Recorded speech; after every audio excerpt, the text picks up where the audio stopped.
Hey guys, welcome back to my channel. For those who are new, welcome. My name's Monica, and don't mind my voice. Unfortunately, I have lost it. I got back home from the beach today, and I need to bulk film, so you're gonna hear this voice on a few of my videos. My daughter gave me her cold, which made my voice go completely nuts, and I have to bulk film because I broke a tooth and I have to go to the dentist and to get that tooth removed.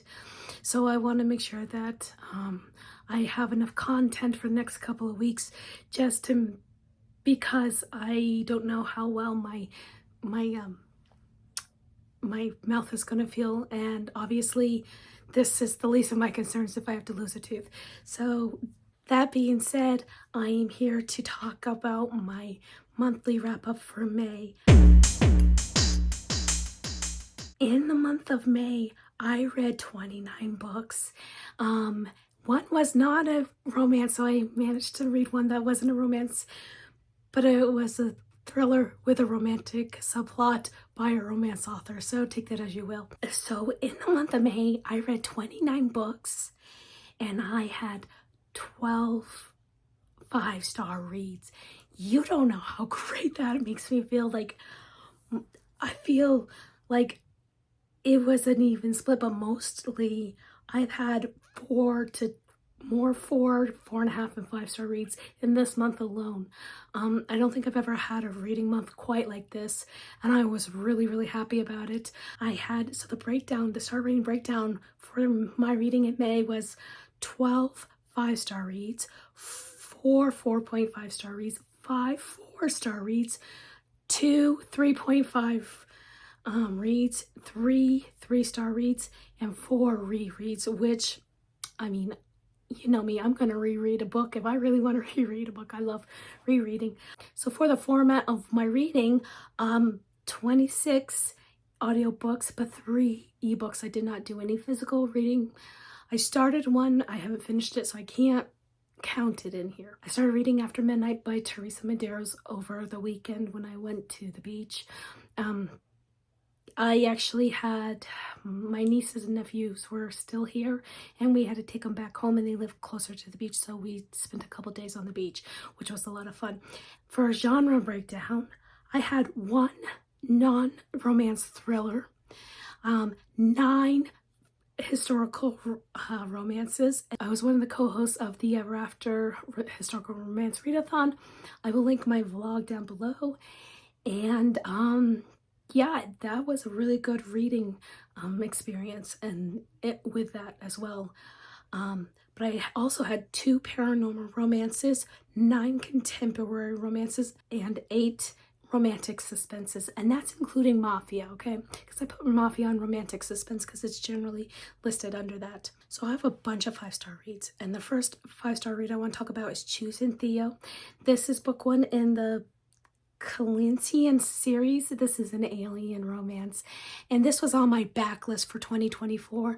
I didn't know if I was gonna like this, but I really liked it. Jade was abducted from her home by a different alien species, and she was brought to this planet. It's called Kalinian. I think that's how you pronounce it. The aliens were kind of like us, but not so much like us, and they were more advanced in society.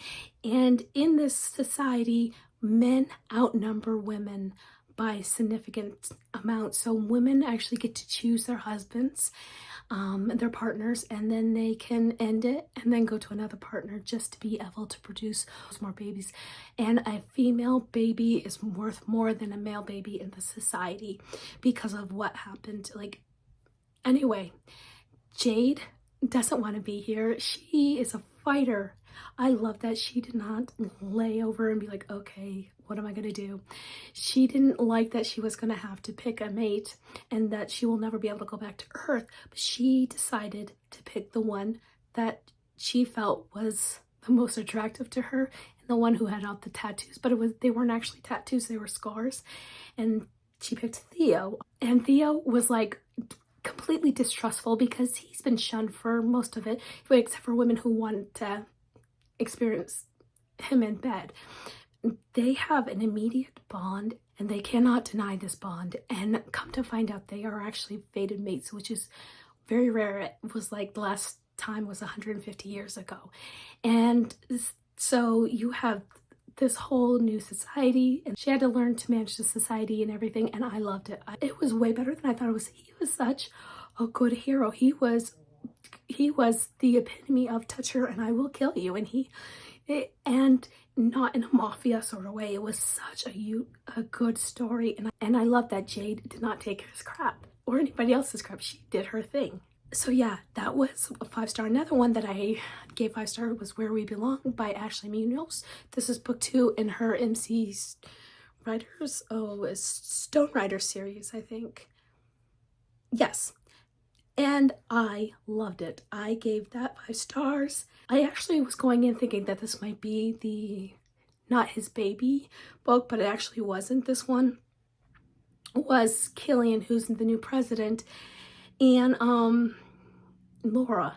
And Laura is a senator's daughter, and Killian is a outlaw biker president, okay? So you have that opposite attracts type of thing, but not really, because they had 3 months ago, they had feelings for each other, but she left to go back to DC, and then she's like, I am just gonna move back because of Killian and because of her friend. You really should read these in order just to get the full effect of this story. But in the story with the town where the MC, the motorcycle club, is at, the people in the town are starting to take up arms against them. They're starting to be like, we don't want you here. And they went after the women with the blessing from the local government. This was a lot harder to read than like Choosing Theo, and the reason why is because of the betrayal that Laura had. He kept calling her Daisy. That was her nickname. That was not actually her name, and there is a reason for it. They both had different backgrounds, where I actually thought Killian was not a good guy. In terms of our society, he's not a good guy. He's an outlaw biker guy. However, he ends up being so soft and sentimental inside, and the only person he wanted was Laura. And I love the development of their romance. I love the subplots. I love seeing the first couple from the first book. I love the setup of the next book that's coming out. Well, it's actually out on ebook and paperback, but I'm gonna wait for the audiobook because I'm enjoying these audiobooks. I loved their romance. I loved how they both pined for each other, but at the same time, they really did not like each other because of miscommunication. But miscommunication that wasn't done in an obnoxious sort of way. I have a big thing with miscommunication. I'm okay with it if it's done in a way that there's reasons for it, not because they're using it because they just decide not to talk to each other. Anyway, now I'm off my soapbox because I just read one that had miscommunication. It was one of my 3.5 stars. But yes, I love this one. But before that, because I'm actually going in back order from my most recent reads to the beginning of the month. The one that I read before, Where We Belong, that was 5 stars, was Forbidden King. This is book 3 in the Magnolia Falls series by Laura Pavlov. This hasn't actually come out yet when I'm filming this. I got an ARC from Valentine PR. This is an ebook that I read and I loved it. There's so much small town, childhoods, friends to lovers, but then brothers, best friend romance. But here's the thing is friends to lovers and brothers, best friend, I don't generally like or gravitate towards.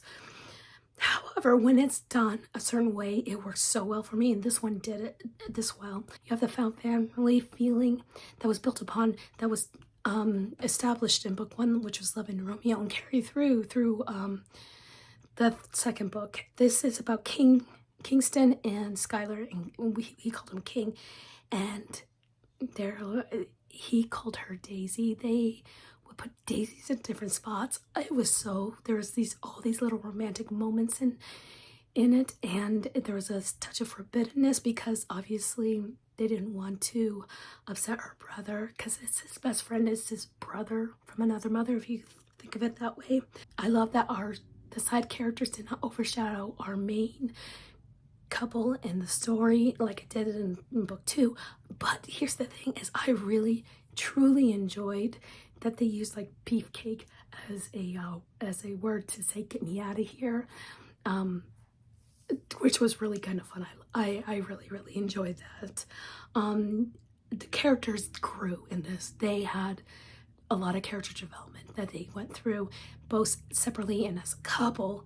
And I just felt like this was so well done. The third act conflict was very warranted, and I do not disagree with the way that was written. I love that Skylar opened up a romance only bookstore, and and the mischief that caused with some of the side characters was a lot of fun to read. I'm not gonna lie, I enjoyed this immensely. So definitely when it comes out, I would highly recommend you pick this one up. And literally the book before I read Forbidden King was The Dixon Rule. This is book 2 in the Campus Diaries series. This is Diana Dixon, and this is about Diana Dixon and Shane. I had to think about his name for a second. But this is angsty fake dating. This is frenemies to lovers, because they have a kind of a friendship type thing going on. Found family and sports romance. Again, you had this found family. The HOA meetings were a hoot. I'm not gonna lie. I wish HOA meetings were all like that. That would be fun. Anyhow, she is a cheerleader, and she feels like she's too much sometimes because people have told her she's too much sometimes. Shane is like, no, you're not. And she gets him to dance, and where he had to do, like, I think it was the tango, the cha-cha, or something else. Anyway, it's ballroom dancing. And I loved that his team went to go and see him do that and give him crap for it. And same with the coach. That was a lot of fun to read. There is a very heavy topic of domestic violence in this book around Diana and her ex-boyfriend. See, the fake dating in this one is because Shane's ex-girlfriend that he had through high school, and she broke up with him, she was coming with her new boyfriend to stay with him, and he was like, I can't. He needed support, so she came in and pretended to be his girlfriend. And then when Diana's very problematic ex came in, he pretended to date her, and it turned into a lot more. It turned into Friends with Benefits, and then it turned into a sweet, beautiful romance story that I absolutely love. I wasn't sure about Diana in the beginning because she believed some not so great text messages, but I mean, it was her friend, her teammate, and I was like, okay, yeah, all right. But I was glad that that was cleared up right away. Anyway, absolutely 5 stars for that. Before that, though, I read Mind Games by Nora Roberts. This is her new release that just came out in May. And this is a romantic suspense, but it was very different. Our heroine was 12 years old, and her brother Remington was staying with her grandmother in Kentucky, and her parents were home alone in Virginia when a guy broke into their house and murdered them in their sleep. And Thea is a psychic, and she saw it all happen. And her grandmother is also psychic and saw it happen too, but not as potent or as thorough as Thea saw it. She, the grandmother only had the feelings and stuff, and it come to find out the women in that family line are psychic, whether they truly shun their gifts like her mother did, or they really love their gifts like Thea's grandmother did. And Thea had to figure out how to put walls up because the guy who did it was also psychic. And he would try to mess with her mind from prison because she was the one who put him away. And that's why it's called Mind Games, which is why I thought that was kind of clever, actually.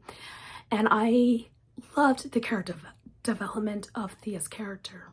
She went from an awkward, very sad girl to a very strong and independent heroine. I love Thea's romance with Ty. Ty is a single dad and a musician, and it worked really, really well in this story, and the conflict was really well done. I liked how he supported her and did not say you are evil. Like, there are people who said she was evil because of her gift. I am so sorry if you can barely hear me. I'm trying to go as loud as I possibly can. Anyway, yes, so I absolutely recommend this one. This one is a really good Nora Roberts. If you want to try her out, I'd highly recommend starting with Mind Games because it was so unique and so well done. The character development was well done, the story, the plotting, the pacing, everything. It was good. And then before that, and this was during the historical romance readathon, I actually had two five stars in the historical romance readathon. I won't go through them here. I won't go into them here, but I'm just going to let you know what they are. The first one that I read in the historical romance readathon was her Ruthless Duke by Scarlett Scott. This is book one in the Rogues Guild series, and I loved this one. This one's more forbidden because he is her guardian. So well done. And the other one was The Madness of Viscount Athborn. This is by Elisa Braden. This is book one in her Rescued from Ruin series. This one you can actually get on Hoopla. I highly recommend the audiobook. The audiobook was fantastic. I loved the characters and the way they were developed and the way they were written out. And I loved the romance. Highly recommend this one for those two historical romances that I did give 5 stars to. But before I started the historical romance readathon, I read The 5-Year Lie by Serena Bowen. This was my non-romance thriller that was from a romance author, and I highly recommend this book. Ariel Cafferty was sent a text from her now deceased boyfriend that was supposed to be sent 5 years ago. She is a single mom. Her boyfriend did not know she was pregnant before he passed. They worked at her father and her uncle's company, which they supplied kind of like Ring cameras and all this security, but there was stuff going on that shouldn't have been going on that's very illegal. And her boyfriend, his name was Hudson, and he was there. That's not his real name though, because he was there to find out what happened to a friend of hers. He's also an Army vet, and this takes place in Portland, Maine. Now, what you don't know about me is I lived in Portland, Maine for a very long time. And so whenever I read a book that takes place in Maine, I'm always like on guard, because there was one book that I read that got Maine so backwardsly wrong. It was offensive, actually. Anyway, so whenever a book takes place in Maine, I'm always like, okay. And generally they don't get 5 stars for me. This one got 5 stars. I loved the romantic subplot. I loved this is a family domestic thriller, and it was done very well. The pacing was perfect. The character development was perfect. It was very realistic on how things would have gone. I feel like it kept you guessing, and she had to follow these breadcrumbs to find out exactly what happened. And there was a element of she could have been killed at any minute, specifically towards the end of the book, because of what happened. Anyway, I loved the romance that was in this book, and it wasn't the focus, but it was definitely there. Serena Bowen can write a good romance. She can write a good thriller, and I saw that in this. But for the setting for Maine, she got local landmarks completely correct. She was talking about Becky's Diner, which is on Commercial Street. It is a place I used to go to all the time. So I felt like I was back in Darren Oaks Park where she was talking about that. I felt like I was back at Becky's Diners. And she was talking about Congress Street. I used to work on Congress Street, so I actually knew that area very, very well. And she did it impeccably. Like, she either has been there or she has done her research, and I loved it. So I felt like I was back in Maine while I was reading this book, which I really appreciated. So it's a 5-star for a very good romance that's within a even better thriller, but also for the setting and how well she did that. I had to give it to her for that, because that doesn't always happen, okay? But there's a couple that were of my 5 stars that were in a vlog. It was a mafia romance vlog. I'm not going to really explain about these books. I will leave that vlog down below so you can check it out. But the first one was Shattered Secrets by Lillian Harris. Like the first Lillian Harris was fine. This one I wanted to read because I heard it was good.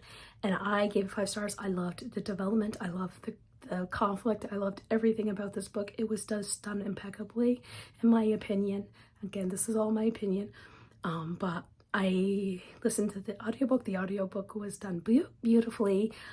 And if you want more of my thoughts, please watch it down below. But the next one that I read in that vlog was something I got from Tori from Novel Life and from Just for Peace Love Books. When I was listening to their podcast, they were talking about new releases that were on KU that were ranked. And this one, they were like, oh, I don't know, because after they were reading the tropes, one of the tropes is Secret Baby or Surprise Baby. And I was like, oh, sign me up. I love a good mafia surprise baby book. I know I'm weird that way, but that's okay. This is my first time reading A.M.G. Williams and his Soldier of Death. This is book 1 in her Shadows of Redemption series. This one is kidnapping the bride, selling her virginity to get out of an arranged marriage, and a surprise secret baby. It was so deliciously good. The character development was good. The romance was great. The plot was so fun. I had a great time with this book. I was just like, it was enemies to lovers because of who he was to her family. It was so, loved it. And I would recommend this one up and down. This one was so much fun. And another arc that I got that I gave 5 stars to was Fragile Sanctuary. This is book 1 in the Sparrow's Fall series by Catherine Cowles. You know me and Catherine Cowles. I love Catherine Cowles. Like, she has done a lot of good for romantic suspense. I feel like she's put it more in the forefront of the romantic community, I feel like she put it more in the forefront of the romance community because a lot of people they were saying, oh, romantic suspense. They were talking more like Nora Roberts and Sandra Brown and some of the older, more established authors. And I feel like she's bringing romantic suspense more out in the open, I think. I guess that's how I'm gonna say it. But this one is Anson Hunt, and he's an ex-FBI profiler, and we met him at the book 5 in Ashes of You, and I was really intrigued about him, so I was able to get an arc of this. And his best friend is Shep, and Shep has a foster family, so it really has a lot of found family feels. The heroine is Rhodes, or they call her Rode or Ro. She had an ex that just kind of wouldn't take no for an answer and stuff, but she was also in a garden. Her family were killed back when she was a kid in a house fire, and that house fire ends up becoming under suspicion, and Anson doesn't want to like her because he had something very traumatic happen to him, and we find out in this book what it was because it was teased in Ashes of You, and it was worth the wait for this book. This book was so worth the wait. I got to listen to the audiobook. It was Andy Arndt and Zachary Weber. They did such a fantastic job on this. This was utterly grumpy and sunshine. She was more sunshine because she had more hope than he did, and the way their romance built and developed was so well done. And I loved the plot. I loved the suspense plot. I did not see who the villain was in this one like I did in Ashes of You, which I just like, good job, because I read a lot of romantic suspense. I love a good romantic suspense. And anyway, this is definitely also a small town. One of the characters I absolutely love was Lolly. Lolly took Rowan after her family died, and they became this big found family. Lolly would do like diamond art in the shape, in phallic shapes, which was really funny. I loved her humor and everything in this. There was a lot of humor in this book that I was not expecting, which made it even better. So I absolutely would recommend Fragile Sanctuary. I think it's going to be on my top reads of 2024. My last book, or it's actually the first book I read. This is the first book I read in May, and it literally set the tone, was Burnout by Rebecca Genshak. This is Opposites Attract sports romance, and the banter in this was so top notch. She is a gymnast and he is motocross racer. We met him in another book. I can't think of the book right this second, but yeah, this was so, he was not very nice to her, and she's like, yeah, dude, I'm not helping you, which I would have been the same way. But the character growth in this was so good. The plot was fantastic. The romance was so well done. The conflict was perfect for this, and I just love how they developed their romance and how they went from really being hate to love, because it was, she hated him, to their AGA. It was just so well paced, so well done, and I absolutely loved it. Anyway, I'm gonna leave it at this. Those are my thoughts on some of the 5 stars that I read in the month of May. I'm gonna take a break to rest my voice before I decide to film, because again, I'm bulk filming. Anyway, let me know if you've read any of these down below and what you thought of them. I would always love to hear what you have to say. And if you made it this far in this video, please leave me, you know what, please leave me, I don't know, do they have dandelions? If they have a dandelion, leave me a dandelion emoji. If they don't, then just leave me a flower emoji. That is absolutely fine. And until next time, my friends, happy reading. Bye.